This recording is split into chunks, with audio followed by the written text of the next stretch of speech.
नमस्कार, स्वागत है आपका 4TV न्यूज पर और मैं हूं आपके साथ जोही सिंह। बुलेटिन की शुरुआत करते हैं प्रधानमंत्री नरेंद्र मोदी के क्रोएशिया दौरे से जुड़ी जानकारी। क्रोएशिया दौरे पर पहुंचे पीएम मोदी प्रधानमंत्री प्लेनकोविच से हुई द्विपक्षीय बातचीत। राष्ट्रपति मिलनोविच से भी मुलाकात करेंगे पीएम मोदी। भारत क्रोएशिया साझेदारी पर फोकस इस दौरान रहा। दोनों देशों के बीच अहम बातचीत। पीएम मोदी क्रोएशिया दौरे पर और प्रधानमंत्री इन दिनों क्रोएशिया के दौरे पर है, जहां उन्होंने राजधानी जाग्रेब में क्रोएशिया के प्रधानमंत्री आंद्रेज प्लेनकोविच से द्विपक्षीय मुलाकात की है। दोनों नेताओं के बीच विभिन्न क्षेत्रों में सहयोग बढ़ाने, व्यापार, निवेश और तकनीकी साझेदारी जैसे मुद्दों पर चर्चा हुई।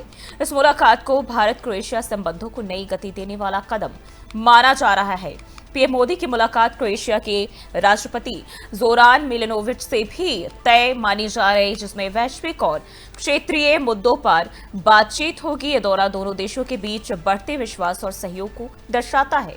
पीएम मोदी की यात्रा का उद्देश्य यूरोपीय देशों के साथ भारत की रणनीतिक साझेदारी को और मजबूत करना है।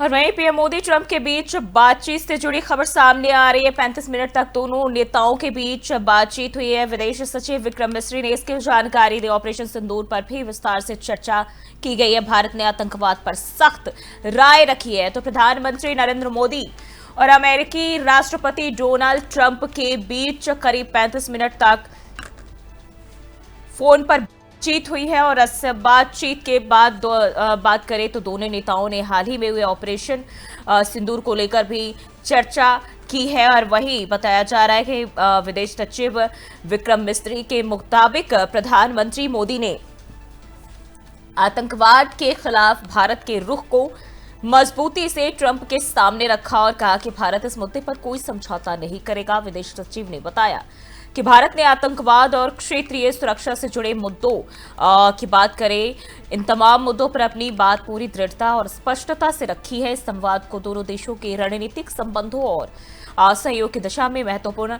कड़ी माना जा रहा है। तो ट्रंप से पीएम मोदी ने बातचीत की है।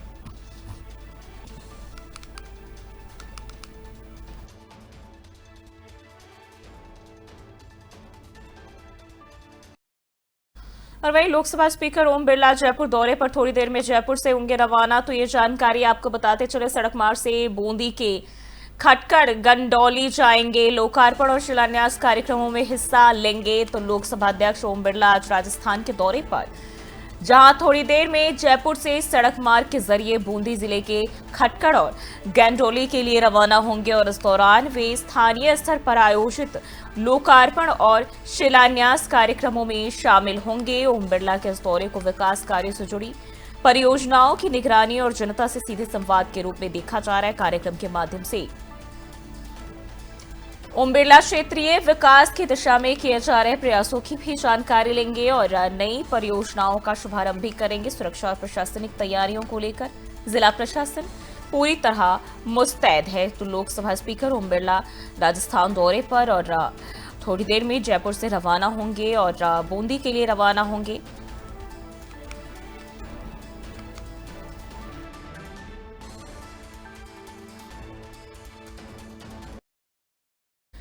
और एक और बड़ी जानकारी आपको बताते चले, एयर इंडिया की 66 उड़ानें रद्द। 12 से 17 जून के बीच रद्द हुई है 66 उड़ानें। और डीजीसीए की तरफ से अब इसको लेकर बयान सामने आया, जिसमें कहा कि कोई बड़ी चिंता की बात नहीं है। बोइंग 787 फ्लीट में सेफ्टी मुद्दा नहीं है।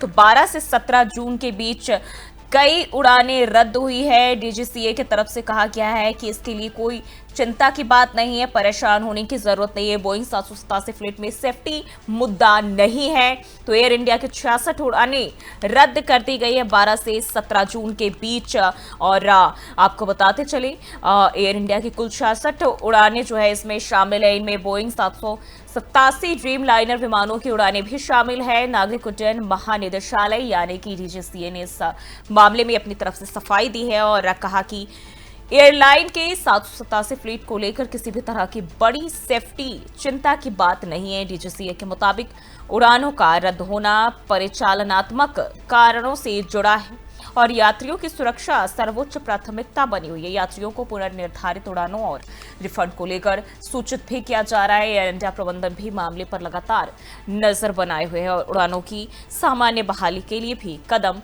उठाए जा रहे हैं।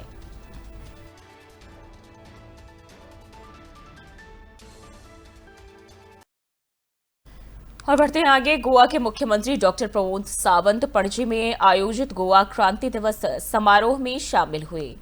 यह आयोजन गोवा सरकार के गृह विभाग के द्वारा आयोजित किया गया था, जिसमें स्वतंत्रता संग्राम सेनानियों को श्रद्धांजलि दी गई। सीएम सावंत ने कहा कि गोवा मुक्ति आंदोलन की कहानी युवाओं तक पहुंचाना आज की जरूरत है, ताकि वे अपने राज्य के इतिहास और बलिदानों को समझ सके। कार्यक्रम के दौरान उन्होंने स्वतंत्रता सेनानियों और उनके परिवारों को सम्मानित भी किया। मुख्यमंत्री ने राज्य की युवा पीढ़ी से आह्वान किया कि वे देश और समाज के प्रति अपनी जिम्मेदारी को समझे और गोवा की समृद्ध सांस्कृतिक और राजनीतिक विरासत को आगे बढ़ाएं।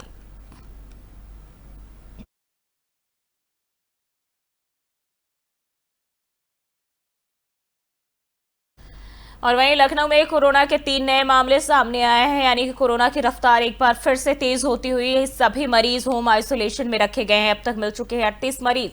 स्वास्थ्य विभाग अलर्ट मोड पर और निगरानी भी तेज कर दी गई है। तो ये बड़ी खबर कोरोना को लेकर सामने आ रही है।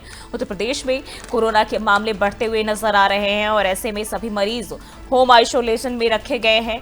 उत्तर प्रदेश की राजधानी लखनऊ से ये जानकारी, जहां कोरोना संक्रमण के 3 नए मामले फिर से सामने आए। स्वास्थ्य विभाग के मुताबिक सभी संक्रमित मरीजों को होम आइसोलेशन में रखा गया है और उनकी लगातार निगरानी की जा रही है। और इसके साथ ही लखनऊ में अब तक अगर हम बात करें तो कोरोना के कुल संक्रमितों की संख्या, मरीजों की संख्या पहुंचकर 38 पहुंच गई है।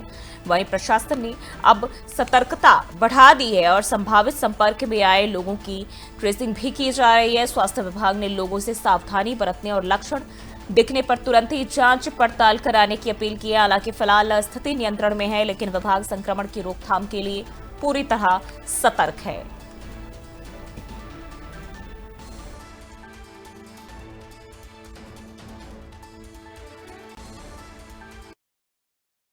और वहीं इसरो ने ट्वीट कर जानकारी दी है कि XIOM मिशन 4 की संभावित लॉन्च टाइमलाइन को लेकर भारत, पोलैंड और हंगरी की टीमों ने XIOM स्पेस के साथ विस्तृत बातचीत की है और इसके बाद ही इस मिशन ने नासा और स्पेस एक्स के साथ मिलकर लॉन्च से जुड़े कई तकनीकी और ऑपरेशनल मापदंडों का आकलन भी किया और इसमें फॉल्कन 9 लॉन्च व्हीकल, ड्रैगन यान की तैयारियां, ISS के ज्वेजदा मॉड्यूल की मरम्मत की स्थिति, मौसम और क्रू की स्वास्थ्य रिपोर्ट शामिल है। इन सभी पहलुओं को ध्यान में रखते हुए XIOM स्पेस में सूचित किया है कि मिशन की अगली संभावित लॉन्च तिथि 22 जून 2025 यानी कि आने वाले दिनों में 1 से 2 दिनों में जो है वो तय की गई है। मिशन को लेकर तैयारियां अब अपने अंतिम चरण में है।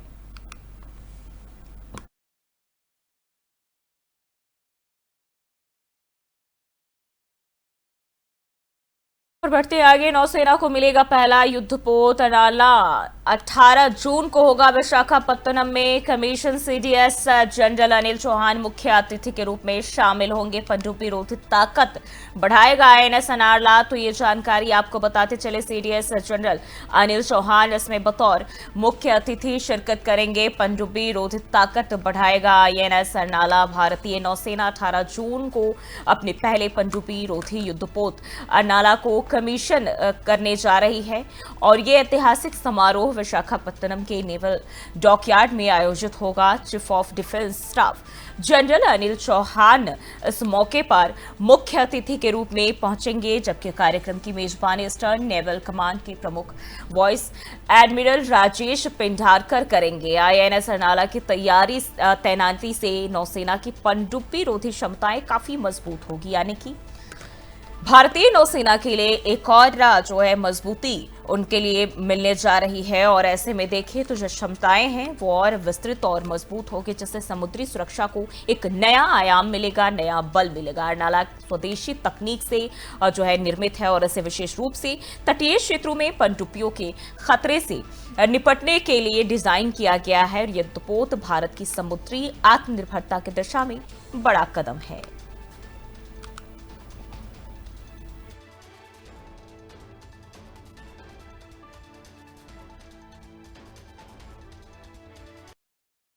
और वहीं महाराष्ट्र में अब तीसरी भाषा होगी हिंदी। सरकारी जीआर में किया गया उल्लेख, दूसरी भाषा के लिए 20 छात्र जरूरी भाषा सीखने के नियमों में बदलाव। तो महाराष्ट्र सरकार ने अपने नए सरकारी संकल्प जीआर में हिंदी भाषा को तीसरी भाषा के रूप में मान्यता देने की घोषणा की है। सरकार ने स्पष्ट किया है कि यदि कोई छात्र दूसरी भाषा के रूप में किसी विशेष भाषा को सीखना चाहता है तो स्कूल में कम से कम 20 इच्छुक छात्रों की आवश्यकता होगी। और इस निर्णय से राज्य में भाषा की शिक्षा की दिशा में एक नया अध्याय शुरू होने जा रहा है। शिक्षा विभाग के इस आदेश का उद्देश्य छात्रों को भाषाई विविधता के प्रति प्रोत्साहित करना और राष्ट्रीय एकता को बढ़ावा देना है। और अब देखना होगा कि स्कूलों और छात्रों में इस नई व्यवस्था को लेकर क्या प्रतिक्रिया देखने को मिलती है।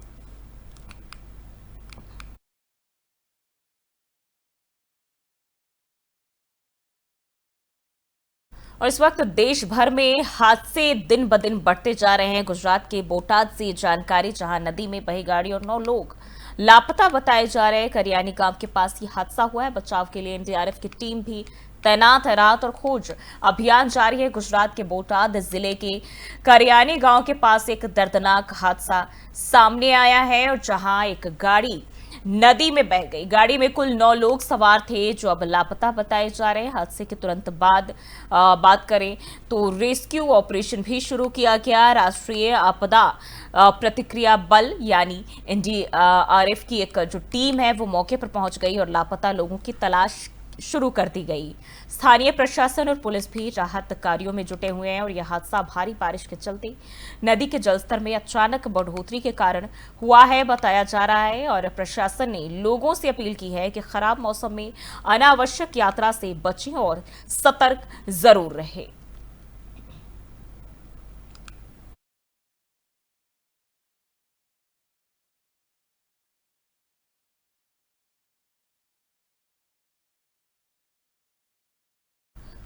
और वहीं पुणे से खबर सामने आ रही, जहां पालकी यात्रा से पहले स्वास्थ्य विभाग अलर्ट। आनंदी में जुटने लगे वारकरी और 40 जगहों पर ओपीडी सेवाएं शुरू। दूषित पानी रोकने पर विशेष ध्यान।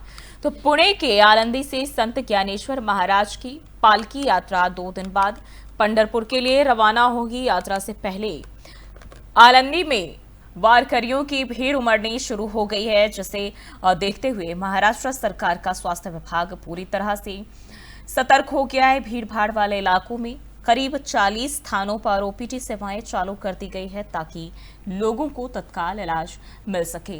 दूषित पानी से बीमारियों के खतरे को भी देखते हुए पेयजल की गुणवत्ता की जांच और साफ पानी की आपूर्ति सुनिश्चित की जा रही है।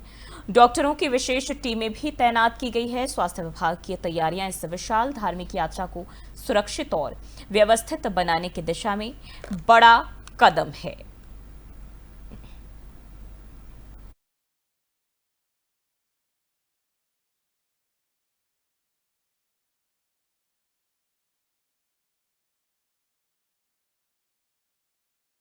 और मुंबई में उड़ता पंजाब गैंग गिरफ्तार, एटीएम तोड़कर करते थे नशे की पूर्ति। भटिंडा से 4 शातिर आरोपी पकड़े गए। हिरासत में मास्टरमाइंड राजपाल सिंह।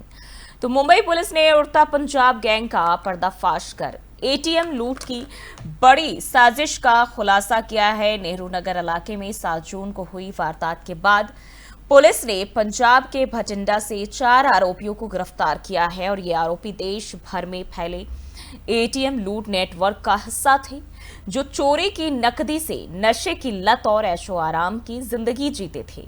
पुलिस ने इनके पास से 3 लाख रुपए की स्कॉडा कार, नकद मोबाइल, नकदी चाबियां, सिम कार्ड और सीसीटीवी निष्क्रिय करने वाले उपकरण भी बरामद किए हैं और इस गैंग का मास्टरमाइंड राजपाल सिंह भी पुलिस की गिरफ्त में आ चुका है। डीसीपी समीर शेख और उनकी टीम ने इस पूरे ऑपरेशन को अंजाम दिया। मुंबई पुलिस की यह कार्रवाई एक बड़ी सफलता मानी जा रही है। गैंग के अन्य सदस्यों की तलाश फिलहाल जारी है।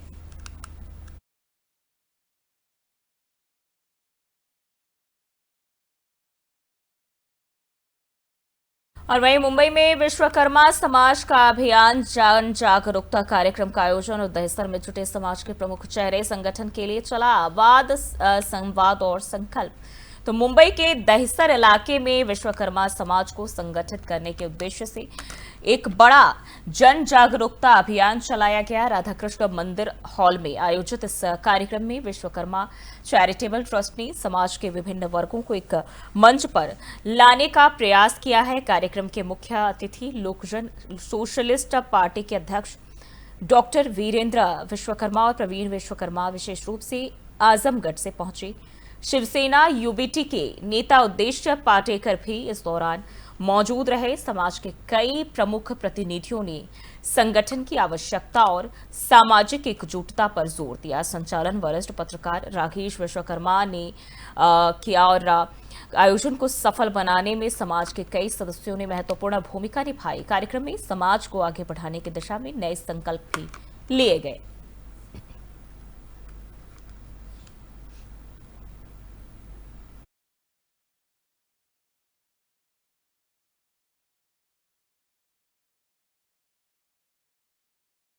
और पुणे के शिक्रापुर क्षेत्र में एक बेहद अनोखी और दुर्लभ घटना देखने को मिली। सर्पमित्र शेर खान और शेख ने तेज बारिश के बीच डेयरी के पास दिखी विषैली घोड़स प्रजाति की नागिन को पकड़कर अपनी कार में सुरक्षित रखा, लेकिन अगली सुबह उस नागी ने कार में ही 27 सर्पिल्लों को जन्म दे दिया। और ये देख खुद सर्पमित्र और वन विभाग की टीम भी हैरान रह गई।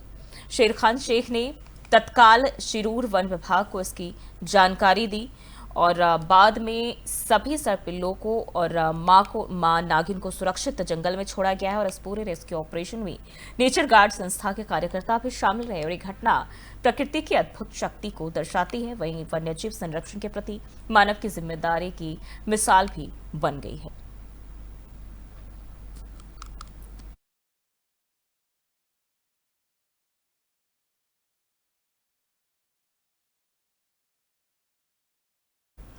और भारतीय अंतरिक्ष क्षेत्र के लिए एक और गर्व का क्षण सामने आया है। केंद्रीय मंत्री डॉक्टर जितेंद्र सिंह ने ट्वीट कर जानकारी दी है कि SIOM-4 मिशन की संभावित अगली लॉन्च तिथि 22 जून हो सकती है और इस मिशन में भारत के अंतरिक्ष यात्री शुभांशु शुक्ला भी शामिल होंगे, जो अंतर्राष्ट्रीय अंतरिक्ष स्टेशन की यात्रा करेंगे। मंत्री ने बताया कि लॉन्च से पहले मॉड्यूल की फिटनेस, चालक दल के स्वास्थ्य और मौसम जैसी तमाम महत्वपूर्ण शर्तों का मूल्यांकन भी किया गया है। एक्सियोम स्पेस, नासा और स्पेस एक्स की संयुक्त तैयारी के तहत ये मिशन भारतीय अंतरिक्ष इतिहास में एक नई उपलब्धि जोड़ने जा रहा है।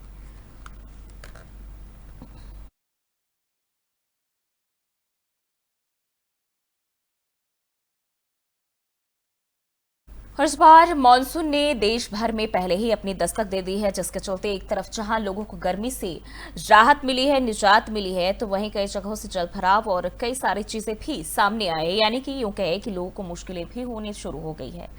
अब अचानक मौसम में इस तरह की तब्दीली के क्या कारण हो सकते हैं और इसके क्या खामियाजा और किस तरह से भारत में पर्यावरणीय इस बदलाव साल होते हैं, मानसून ये की रिपोर्ट शुरुआत देखिए। समय से पहले ही हो गई है। देश के कई राज्यों में तो पहले से ही बारिश हो रही है। दिल्ली एनसीआर में लगातार नौतपा बेअसर रहा है और इसके अलावा मौसम विभाग यानी IMD ने देश के कई हिस्सों में आंधी, तूफान, तेज हवाओं और भारी बारिश का अलर्ट जारी किया है।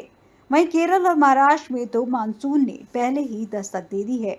आपको बता दें कि हर साल देश में मानसून 1 जून या उसके बाद से शुरू होता था, लेकिन इस बार पहले ही मानसून की शुरुआत हो चुकी है। समय से पहले मानसून आने का कारण। देश में समय से पहले मानसून के आने के पीछे कई मौसम और जलवायु कारक जिम्मेदार होती हैं।